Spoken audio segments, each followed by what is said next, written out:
Hello everyone, welcome to mission SSC 2025। तो अभी हम करंट अफेयर्स पढ़ रहे थे और करंट अफेयर्स में गवर्नमेंट स्कीम पढ़ रहे हैं हम। जो भी इम्पोर्टेंट गवर्नमेंट स्कीम है एग्जाम में आने लायक हैं वो मैं पढ़ा रहा हूँ आपको। 3 पार्ट ऑलरेडी मैं करा चुका हूँ इस सीरीज के, तो जिसने भी नहीं देखा है वो देख सकते हैं उन 3 पार्ट को।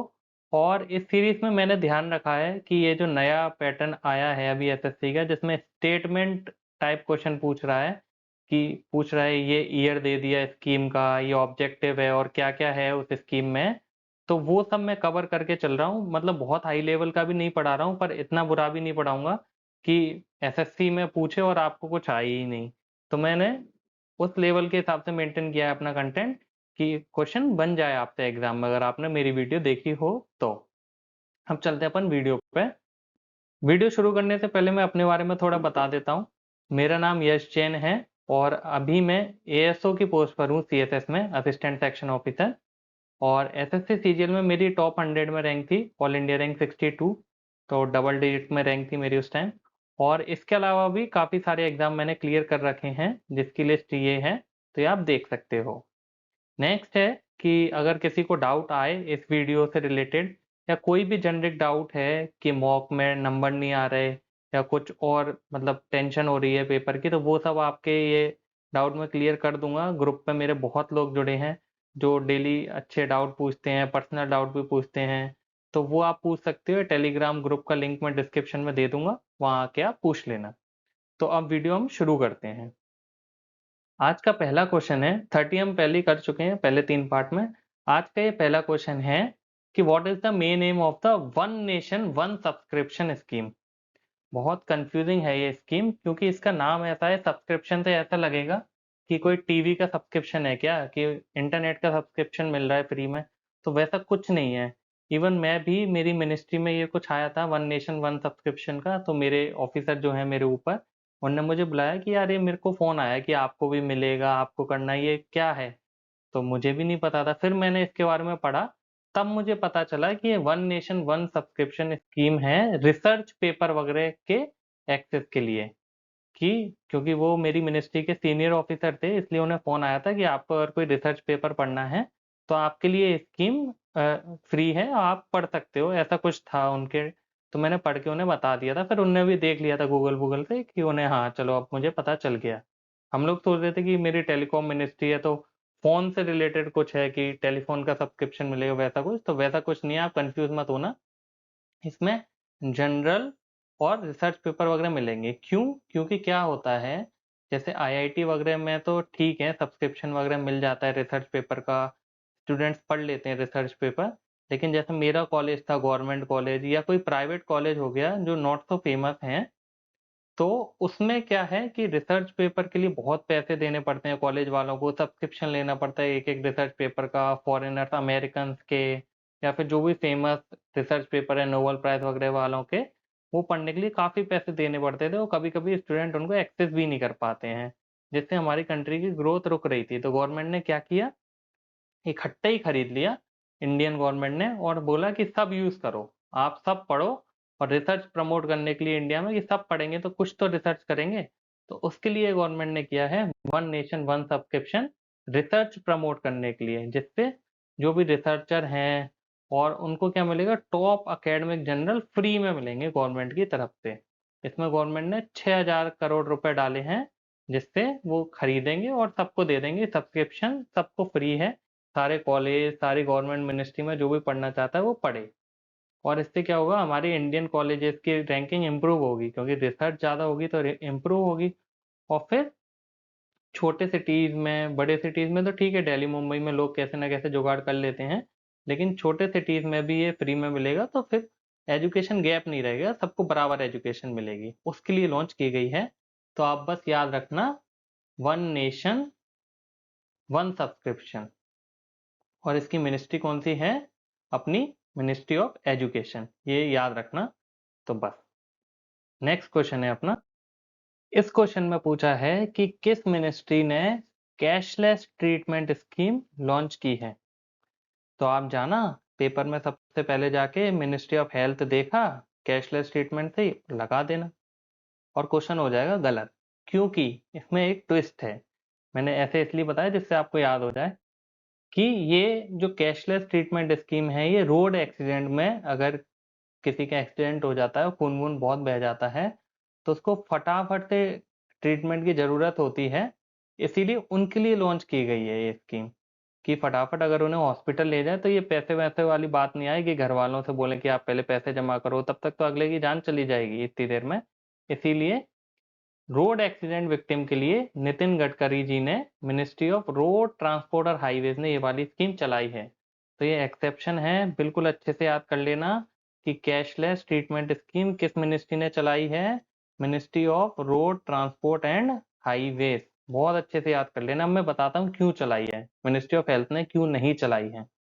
क्योंकि जो मोटर व्हीकल एक्ट आया था ना अभी 1-2 साल पहले, उसमें एक सेक्शन है 167 या ऐसे करके कुछ, कि एक मोटर व्हीकल फंड बनेगा और उस फंड में से रोड एक्सीडेंट विक्टिम, ये कोई मतलब रोड पे ही किसी का एक्सीडेंट हो गया, उसको फटाफट मदद की जरूरत है, तो उसको हेल्प मिलेगी। तो अब उस एक्ट में लिख दिया कि ऐसा कोई फंड बनेगा और उसी फंड में से मिलेगा, तो वो फंड आता है रोड ट्रांसपोर्ट और हाईवेज के अंडर। इसीलिए ये वाली मिनिस्ट्री ने चलाई ये वाली स्कीम, वरना ये हेल्थ का डोमेन है ट्रीटमेंट वगैरह। लेकिन जस्ट बिकॉज एक एक्ट में लिख दिया और उसमें एक फंड बनाया गया और उसी फंड से पैसा आएगा, जो पैसा मिनिस्ट्री ऑफ रोड ट्रांसपोर्ट और हाईवेज देगी। इसलिए ये वाली स्कीम किस मिनिस्ट्री ने चलाई है, नितिन गडकरी जी की रोड ट्रांसपोर्ट और हाईवेज ने। और ये फ्री ट्रीटमेंट कितने लाख तक का मिलेगा कि 1.5 लाख तक आपको डॉक्टर बिल्कुल परेशान नहीं करेगा, आपका ट्रीटमेंट कर देगा। उससे ज़्यादा कहे तो फिर पैसे भरने पड़ेंगे, और 7 दिन तक, क्योंकि अगले कुछ दिन क्रूशल होते हैं एक्सीडेंट के बाद, 5-6 दिन या 7 दिन बहुत क्रूशल होते हैं। उसी में होता है कि बंदा बचेगा या नहीं बचेगा और जान बचानी है। तो 7 दिन तक 1.5 लाख का अगर खर्चा होता है, 1.5 लाख तक का, तो सरकार देगी इस स्कीम के अंडर। और ये देखो कितना बढ़िया मैंने फोटो बनवाया आपके लिए एआई से, तो कमेंट सेक्शन में लिख देना बढ़िया बनाए कि नहीं। चलो अब आते हैं नेक्स्ट क्वेश्चन पर। इस क्वेश्चन में पूछा गया है कि किस मिनिस्ट्री ने स्वामित्व स्कीम लॉन्च की है। स्वामित्व स्कीम मतलब कोई अपनी भूमि का स्वामी होता है ना, मतलब लैंड जिसकी जमीन है उसका वो ओनर है, तो इसीलिए इस स्कीम का नाम स्वामित्व रखा गया है उनके लिए। और इसमें क्या होगा कि देखो जैसे शहर में क्या होता है, बिल्डिंग्स रहती हैं बड़ी बड़ी, उसमें शहर में तो बहुत डिपार्टमेंट होते हैं, नगर पालिका, नगर निगम, बहुत मतलब कि एक एक इंच का उनको हिसाब रहता है कि ये जमीन सरकार की है, ये जमीन इस आदमी की है, यहाँ से लेके यहाँ तक इतने स्क्वायर फुट इसकी है। लेकिन गांव में इतना कोई हिसाब किताब नहीं रहता, कोई मतलब किसी ने कहीं पे कब्जा कर लिया, या मतलब लैंड मेजरमेंट उतना अच्छा नहीं रहता। तो उसको करने के लिए कि किसकी क्या जमीन है, उसके लिए मिनिस्ट्री ऑफ पंचायती राज ने ये वाली स्कीम लॉन्च की है। कौन सी स्कीम? स्वामित्व स्कीम, जिससे उनका एकदम सही हो जाए। और फिर गांव में लैंड डिस्प्यूट भी बहुत होते हैं कि ये मेरी जमीन है, मेरी जमीन है। इसमें क्या होगा कि देखो ड्रोन चल रहा है ना ऊपर, ड्रोन की मदद से देखेगा कि इसके घर का एरिया कितना है, ऊपर से नाप लिया जाएगा, फिर उस हिसाब से इसको कागज मिल जाएंगे अपनी जमीन के। और अगर कोई डिस्प्यूट होगा वो भी इन्हीं सब के अंडर में आके सॉल्व कर देगी सरकार। तो इसकी फुल फॉर्म क्या है? Survey of villages and mapping with improvise technology, मतलब ये नई टेक्नोलॉजी का यूज कर रहे हैं ना इन विलेज एरिया। तो आपको क्या याद रखना है, स्वामित्व स्कीम मिनिस्ट्री ऑफ पंचायती राज ने लॉन्च की है। अब आप बोलोगे रूरल डेवलपमेंट ने क्यों नहीं की, विलेजेस में आ रही है तो। देखो रूरल डेवलपमेंट का काम है कि एडमिनिस्ट्रेशन करना, कि कोई स्कीम सरकार ने चलाई है तो देख रही है घर बने कि नहीं बने या जमीन डली कि नहीं डली। लेकिन ये क्या है, ये एक पंचायत का विषय है, मतलब पंचायत का सब्जेक्ट है कि किसकी जमीन कितनी है, डिस्प्यूट हो रहा है तो कोई पंचायत में ही जाएगा ना, कि सरपंच के पास जाएगा कि इसने मेरी इतनी जमीन हड़प ली या मेरी जमीन का कागज नहीं है। तो उससे रिलेटेड अगर कोई एडमिनिस्ट्रेशन का काम है, जमीन देना, उस पर कुछ बनाना, वो रूरल डेवलपमेंट का काम है। लेकिन जमीन के कागज वगैरह देखना कितना क्या किसका है, वो रिकॉर्ड तो पंचायत के पास होगा ना। इसलिए मिनिस्ट्री ऑफ पंचायती राज ने ये वाली स्कीम लॉन्च की है। और इससे क्या होगा, ड्रोन वगैरह के थ्रू सर्वे होगा, उस हिसाब से कागज मिल जाएंगे। और क्या होगा इससे मदद, कि देखो जमीन के कागज होते हैं ना, तो गांव वालों को लोन वोन लेने में दिक्कत नहीं आती बैंक से, वरना उनको फिर वैसे बिचौलिए वगैरह के पास जाना पड़ेगा लोन लेने के लिए, जो ज़्यादा रेट पर देते हैं। तो जमीन के कागज होंगे तो उसको गिरवी रख के वो लोन ले सकते हैं अपनी फसल वसल के लिए। इसीलिए सरकार ने ये स्कीम लॉन्च की है। अब नेक्स्ट क्वेश्चन है अपना कि किस मिनिस्ट्री ने स्वावलंबनी स्कीम लॉन्च की है। स्वावलंबनी मतलब, स्वावलंबन मतलब तो परिश्रम या मेहनत करना होता है, और लंबनी लगा दी लास्ट में तो फीमेल हो गया। तो फीमेल्स के लिए ये स्कीम है कि वो आगे कुछ कर पाए, एंटरप्रेन्योर बन पाए अपनी लाइफ में। एंटरप्रेन्योर मतलब अपना खुद का बिजनेस खोलना, कुछ नया आइडिया लाके। किसी ने अचार पापड़ का नया बिजनेस खोल लिया, किसी ने कुछ और बिजनेस खोल लिया, तो विमेन को आगे लाना है एंटरप्रेन्योर बनने में। तो किस मिनिस्ट्री ने नीति आयोग के साथ कोलेबोरेशन करके ये लॉन्च की है? तो वुमेन एंड चाइल्ड डेवलपमेंट मत करना, स्वावलंबनी लिखा है, इसका ये मतलब नहीं कि वुमेन वाली मिनिस्ट्री लॉन्च करेगी। एंटरप्रेन्योर से रिलेटेड है ये, वुमेन को एंटरप्रेन्योर बनाएंगे, इसीलिए स्किल डेवलपमेंट और एंटरप्रेन्योरशिप जो मिनिस्ट्री है उसने लॉन्च की है ये वाली स्कीम। तो ये याद रखना कि स्वावलंबनी स्कीम किसने लॉन्च की है? एस फॉर स्वावलंबनी और एस फॉर स्किल डेवलपमेंट। ऐसे याद रखना कि वुमेन को एंटरप्रेन्योर बनाना है, नीति आयोग के साथ साथ मिनिस्ट्री ऑफ स्किल डेवलपमेंट ने स्कीम लॉन्च की है। अभी रिसेंटली किन किन स्टेट्स में लॉन्च की है? आसाम, मेघालय और मिजोरम। ए, एमई और एमआई, इन 3 स्टेट में स्वावलंबनी स्कीम लॉन्च हुई है। कि इसमें क्या करा जाएगा कि कुछ कॉलेजेस वगैरह होते हैं जो टॉप कॉलेजेस हैं, वहाँ से जो फीमेल्स हैं उन्हें बुलाया जाएगा, फिर उन्हें एंटरप्रेन्योरशिप की ट्रेनिंग दी जाएगी कि कैसे आप अपना बिजनेस खोल सकते हो, कैसे आपको मार्केटिंग करनी है, कैसे पैसे डालने हैं, कैसे लोन लेना है, वो सब ट्रेनिंग दी जाएगी स्वावलंबनी स्कीम में। अब चलते हैं हम नेक्स्ट क्वेश्चन पर। नेक्स्ट क्वेश्चन है, what is the main M of PM Asha scheme? अब पीएम आशा से ये मत समझ लेना कि ये पीएम आशा लिखा है तो ये फीमेल नाम है, तो वुमेन से रिलेटेड कोई स्कीम होगी, वुमेन वाली मिनिस्ट्री लगा देते, बिल्कुल गलत हो जाएगा। ये क्यों गलत हो जाएगा? मैं इसका फुल फॉर्म बताता हूँ। पीएम आशा का फुल फॉर्म है पीएम अन्नदाता आय संरक्षण अभियान। अन्नदाता मतलब कौन हो गया? अन्न कौन हमें प्रोवाइड करवाता है? फार्मर। तो फार्मर्स के लिए स्कीम है, ministry of agriculture and farmer welfare ने स्कीम चलाई है। और आय संरक्षण मतलब उनकी जो इनकम है वो प्रोटेक्टेड रहे, कि वो मिनिमम कमाए जितना उनका मिनिमम फसल का मिलना चाहिए, जिससे वो क्या है, कभी कभी कम पैसे मिलते हैं कि 10 रुपए में प्याज होगा, 2 ही रुपए मिल रहे हैं, तो सुसाइड वुसाइड के केसेस सामने आते हैं फार्मर्स वगैरह के। इसीलिए सरकार ने ये स्कीम लॉन्च की है कि फार्मर्स को हेल्प हो। हमारी कंट्री के इतना काम करते हैं, हमें खाने के लिए जो देते हैं वही सुसाइड कर रहे हैं, तो फिर अच्छी बात नहीं है हमारे देश के लिए। कैसे होगा ये? जैसे कोई फसल है, मान लो सोयाबीन की फसल है, या वीट मान लो, कुछ भी गेहूं वगैरह की, जिसकी एमएसपी 3,000 रुपए है, लेकिन उस टाइम रेट चल रहा है कम, मार्केट में 2,000 रुपए चल रहा है। तो इसमें 3 कंपोनेंट है। पहला तो पीएसएफ, प्राइस सपोर्ट स्कीम, कि वो किसान क्या करेगा, डायरेक्ट गवर्नमेंट को बेच देगा और गवर्नमेंट उसे 3,000 रुपए से 1 रुपए कम नहीं देगी, 3,000 रुपए उसे मिल जाएगा अपनी फसल का। इसमें क्या किया, गवर्नमेंट ने डायरेक्ट खरीद लिया। ये गवर्नमेंट का कोई ऑफिसर आया, उसने डायरेक्ट इसे बेच दिया। तो गवर्नमेंट क्या करेगी, अपने स्टॉक में स्टोर करेगी, और फिर जैसे हमारे यहाँ राशन कार्ड वगैरह से मिलता है अनाज वगैरह, या कहीं डोनेट करना है, तो गवर्नमेंट के पास तो बहुत रास्ते हैं उसको यूज करने के, तो वैसे वेलफेयर स्कीम में यूज कर पाएगी। दूसरा है पीडीपीएस, प्राइस डेफिशिएंसी पेमेंट स्कीम। जैसे किसी किसान को 3,000 रुपए मिलने चाहिए अपनी फसल के, लेकिन उसने किसी को मंडी में जाके 2,000 में ही बेच दिया। अब कितने का लॉस हो गया? 1,000 रुपए का ना। डेफिशिएंसी मतलब 1,000 रुपए की डेफिशिएंसी आई, तो ये गवर्नमेंट को बिल सबमिट करेगा अनाज मंडी का कि 1,000 रुपए मुझे कम मिले, फिर 1,000 रुपए उसके खाते में आ जाएंगे। तो गवर्नमेंट उसको एक्स्ट्रा 1,000 दे देगी, जिससे उस पर बर्डन नहीं पड़े कि कम पैसे मिले हैं। तो डेफिशिएंसी किसने पूरी की? गवर्नमेंट ने। इसमें क्या हुआ, गवर्नमेंट ने डायरेक्ट नहीं खरीदा, उसने किसी को बेच दिया, बिल अपलोड किया, उसको अपने 1,000 रुपए और मिल गए। तीसरी स्कीम, मतलब तीसरे तरीके से और कैसे कर सकते हैं, private procurement and stockist scheme. ये कुछ ही चीजों के लिए हुई है, अभी ज्यादा प्राइवेट प्लेयरों को घुसेड़ा नहीं है गवर्नमेंट ने, अभी सिर्फ ऐसे लॉन्च करके देखा है कि चलेगी कि नहीं, मतलब ऑयल सीड वगैरह के लिए। तो इसमें क्या करेगी गवर्नमेंट, कि प्राइवेट प्लेयर से बोलेगी कि आप किसान का अनाज 3,000 रुपए में खरीद लो।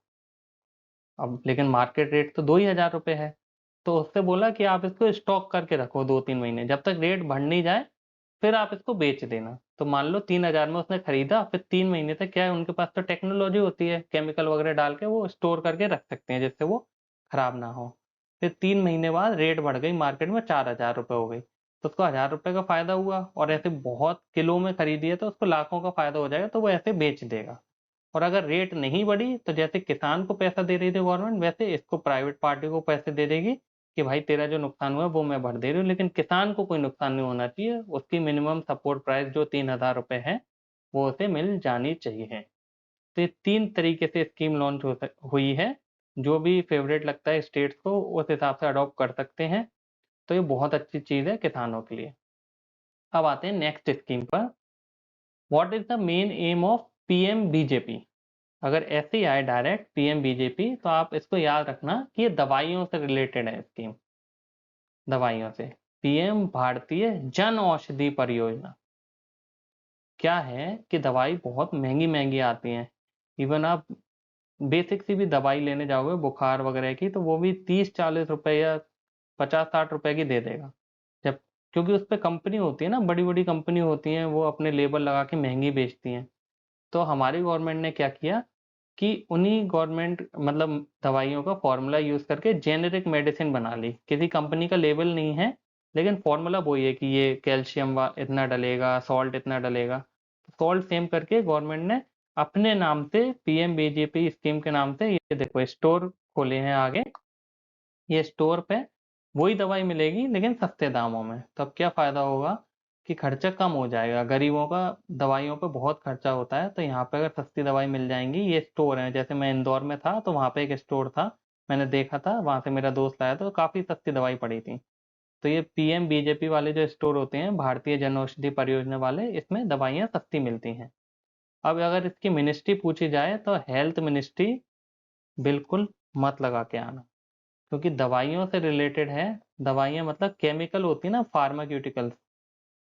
तो डिपार्टमेंट ऑफ फार्माक्यूटिकल्स ने लॉन्च किया है ये, और मिनिस्ट्री है ministry of chemicals and fertiliser. बिल्कुल आप याद रखना, पीएम बीजेपी जो स्कीम है मिनिस्ट्री ऑफ केमिकल में आती है, क्योंकि दवाइयाँ केमिकल की कैटेगरी में है। हेल्थ मिनिस्ट्री बिल्कुल मत लगा के आना। और अगर पूछे कि कब लॉन्च हुई थी तो 2016 में इसका नाम चेंज हुआ था, तो आई थिंक यही पूछेगा, तो आप ये लगा देना। पूरी कहानी मैं बता देता हूँ कि 2008 में सबसे पहले लॉन्च हुई थी, तब इसका नाम था कुछ जनौषधि योजना, जनौषधि स्कीम। फिर 2015 में इसका नाम पीएम जनौषधि योजना रखा। फिर 2016 में इसका नाम रख दिया पीएम भारतीय जनौषधि परियोजना। तो अगर पूछे कि कब लॉन्च हुई तो 16 है वैसे तो, और अगर बहुत पुराना ऑप्शन दे कि कब दूसरे नाम से लॉन्च हुई थी तो 2008 लगाया ना। 16 का आधा 8 हो गया ना, तो 2008 लॉन्च हुई थी 2008 में, और नया नाम रखा 16 में पीएम भारतीय जनौषधि परियोजना। इतना याद रखना आप बस, कि सस्ती दवाइयाँ मिलेंगी इसमें, और department of pharmaceuticals ministry of chemicals के अंडर में। नेक्स्ट क्वेश्चन है अपना कि पीएम युवा स्कीम किसने लॉन्च की है? अब मैं इसकी फुल फॉर्म नहीं लिखता तो आप बिल्कुल गलत करते कि युवा मतलब स्पोर्ट्स वगैरह से रिलेटेड होगा, स्पोर्ट्स वाली मिनिस्ट्री ने की होगी, नहीं। युवा का मतलब है PM scheme for young author. मतलब जो यंग ऑथर हैं, जिन्हें लिखने का शौक है, पढ़ने से ज़्यादा लिखने का शौक है, उनके लिए स्कीम लॉन्च की गई है। तो लिखने पढ़ने का काम आता है मिनिस्ट्री ऑफ एजुकेशन में। तो याद रखना, पीएम युवा स्कीम लॉन्च की है मिनिस्ट्री ऑफ एजुकेशन ने। में क्या होगा, 2025 में अभी लॉन्च हुई है मार्च में, मिनिस्ट्री ऑफ एजुकेशन ने लॉन्च की है कि 30 साल से कम वाले ऑथर जो हैं वो इन थीम पे लिखेंगे। गवर्नमेंट अभी अपना कल्चर प्रमोट करने के लिए बहुत स्कीम चला रही है। Contribution of Indian diaspora in national building, मतलब जैसे सुंदर पिचाई हैं, और ये जो इंडियन डायस्पोरा हैं बाहर जाके देश के लिए जो अच्छा काम कर रहे हैं, देश का नाम ऊपर उठा रहे हैं, तो उनके कंट्रीब्यूशन वगैरह के बारे में कोई बुक लिख रहा है, तो इंडियन नॉलेज सिस्टम जैसे पुराना आयुर्वेदा वगैरह का सिस्टम है, उसके ऊपर रिसर्च करके कोई बुक लिखे। या मेकर्स ऑफ मॉडर्न इंडिया, उनके बारे में कोई हमारे नए जो नेता हैं जिनने बहुत अच्छा काम किया है, उनके बारे में कोई लिखे, तो उनको प्रमोट करने के लिए स्कीम लॉन्च की गई है कि भारत का जो नॉलेज है वो बाहर देशों में भी जाए और लोग हमें जाने, हमारे जो अच्छे काम है उनके लिए। इसमें क्या मिलेगा, 50,000 रुपये पर मंथ मिलेगा 6 महीने तक, और 3 लाख रुपए टोटल मिलेगा उन ऑथर्स को जो इन थीम्स पर लिखेंगे। तो सिलेक्ट किए जाएंगे 10 ऑथर, इसमें 20, इसमें 20, इसमें ऐसे टोटल करके 50 कुछ ऑथर को मिलेंगे ये पैसे, 3-3 लाख रुपए। नेक्स्ट है अपना, किस स्टेट गवर्नमेंट ने पंडित लक्ष्मी चंद कलाकार सामाजिक सम्मान योजना लॉन्च की है। इसमें क्या होगा, सीनियर आर्टिस्ट जो होते हैं ना 50-60 साल के हो जाते हैं, लेकिन उनमें हार्ट तो बहुत अच्छा गाना गाते हैं, क्लासिकल सिंगिंग करते हैं, लेकिन इन चीज़ों को अब कोई प्रमोट नहीं करता। बॉलीवुड आ गया, नया गाना सुनना है सबको, तो कौन प्रमोट करेगा इसको? गवर्नमेंट, उनको आगे बढ़ाने के लिए। तो ये हरियाणा गवर्नमेंट ने लॉन्च की है ये वाली स्कीम, पीएम लक्ष्मी चंद कलाकार सामाजिक सम्मान योजना। इसमें उन आर्टिस्ट को जिनकी इनकम 1.8 लाख से कम है उनको 10,000 रुपये महीना मिलेगा, और जिनकी इनकम 1,80,000 से शुरू, मतलब 1,80,000 और 3 लाख के बीच में, उन्हें 7,000 रुपये महीना मिलेगा। क्योंकि देखो 1,80,000 बहुत कम होता है एक साल का, तो उन्हें कुछ मिलना चाहिए एक्स्ट्रा इंसेंटिव, जिससे अपनी आर्ट खोए नहीं, हमारा कल्चर मतलब ऐसे एक्सटिंक्ट नहीं हो जाए नए बॉलीवुड वगैरह के चक्कर में। इसीलिए हरियाणा गवर्नमेंट ने ये वाली लकीमचंद वाली स्कीम लॉन्च की है। नेक्स्ट क्वेश्चन है अपना, किस स्टेट ने मुख्यमंत्री महिला उद्यमिता अभियान लॉन्च किया है? उद्यमिता मतलब यही एंटरप्रेन्योर वगैरह को प्रमोट करना। एंटरप्रेन्योर की स्पेलिंग देख लेना भैया, एसएससी में आती है, बहुत कंफ्यूजिंग स्पेलिंग है। ENTREPRENEUR, एंटरप्रेन्योर बोलते हैं पर ई से शुरू होती है।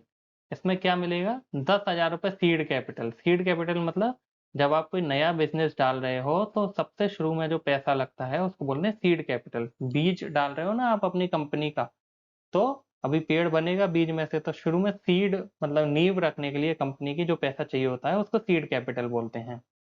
तो ये लॉन्च किए हैं हेमंत बिश्व शर्मा जी ने, आसाम के सीएम ने, मुख्यमंत्री महिला उद्यमिता अभियान। इसमें 10,000 रुपये मिलेगा। अप्रोक्स 39 लाख वुमेन को देने का इन्होंने बोला है, जो सेल्फ हेल्प ग्रुप के मेंबर हैं। सेल्फ हेल्प ग्रुप मतलब जैसे कोई अचार पापड़ का बिजनेस कर रही है, बहुत सारी वुमेन का ग्रुप होता है, 10-12 वुमेन का, वो एक दूसरे को हेल्प करके पैसों में या वैसे भी उनकी हेल्प करके वो अपना अपना बिजनेस खोलती हैं। तो किसी को झाड़ू बनाने का बिजनेस खोलना है, किसी को सिलाई का, और मतलब ये मोबाइल रिपेयरिंग भी शॉप खोलनी है, ऐसे वुमेन भी कर सकती है ना ये सब। तो उसके लिए 10-10 हज़ार रुपये सबको मिलेंगे आसाम में इस स्कीम के अंडर में। नेक्स्ट क्वेश्चन है अपना, स्टैंड अप इंडिया स्कीम। सबसे पहले तो ये याद कर लो 2016 में लॉन्च हुई थी, अगर पूछ लें तो। इसमें क्या मिलेगा? 10 लाख से लेके 1 करोड़ तक का लोन मिलेगा स्टैंड अप इंडिया स्कीम में। इसमें गवर्नमेंट हेल्प करेगी लोन लेने में। तो ये किसके लिए है? स्टैंड अप मतलब अपने पैरों पर खड़ा होना। तो जो वेल्दी लोग हैं, मेल वगैरह तो अपना काम कैसे भी कर लेते हैं, लेकिन जो पिछड़ा वर्ग है समाज का या वुमेन हुई, उनको ज़्यादा ज़रूरत है ना पैसे की अपने पैर पे खड़े होने के लिए। उनकी ज़्यादा मदद कोई करता नहीं है, स्पॉन्सर वगैरह उन्हें कोई मिलते नहीं है, तो उनकी मदद करेगी गवर्नमेंट। तो वुमेन और SC ST जो कम्युनिटीज़ हैं, ट्राइब्स हैं, शेड्यूल कास्ट है हमारी, उनमें एंटरप्रेन्योरशिप, अपना बिजनेस खोलने की जो है उनमें एंथुसियाज्म, उसको प्रमोट करने के लिए गवर्नमेंट ने stand up India scheme launch की है। 2016 में लॉन्च हुई थी। इसमें 10 लाख से लेके 1 करोड़ तक का लोन मिलेगा, और बैंक ब्रांचों उसमें देना ही पड़ेगा उनको, क्योंकि गवर्नमेंट ने एक रूल बनाया है कि एक बैंक ब्रांच को या तो एक SC ST या एक वुमेन को लोन देना ही पड़ेगा। तो देना ही पड़ेगा तो वो देंगे किसी न किसी को, तो इन लोगों को एनकरेजमेंट मिलेगा कि अपना बिजनेस खोल पाए। इससे इंक्लूसिव ग्रोथ होगी। इंक्लूसिव ग्रोथ मतलब कि सिर्फ एक मेजोरिटी आगे नहीं बढ़े समाज की, कि सिर्फ मेल आगे बढ़ रहे हैं, या मतलब जो अच्छी कम्युनिटीज हैं समाज के वो आगे नहीं बढ़े, सबको लेके चले गवर्नमेंट, उसके लिए है ये। तो ये आज का लास्ट क्वेश्चन था। अपने टोटल 40 क्वेश्चन हो गए हैं। एक पार्ट और आएगा इस सीरीज का, जिसमें मैं लास्ट के 10 क्वेश्चन और करा दूंगा। तो लगभग मैंने सारी स्कीम पढ़ाने की कोशिश की है पिछले 1-1.5 साल में, जो भी हैं फेमस फेमस, तो आप अच्छे से पढ़ लेना। किसी को डाउट आता है तो मैंने टेलीग्राम के डाउट ग्रुप का लिंक डिस्क्रिप्शन में दिया है। डाउट ग्रुप, उसका लिंक डिस्क्रिप्शन में दिया है, वहाँ आके आप पूछ सकते हो। और इंस्टाग्राम अगर कोई चलाता है तो वहाँ आके भी आप पूछ सकते हो। ये मेरा इंस्टाग्राम का यूज़र नेम है। अब मिलते हैं अपन नेक्स्ट वीडियो में।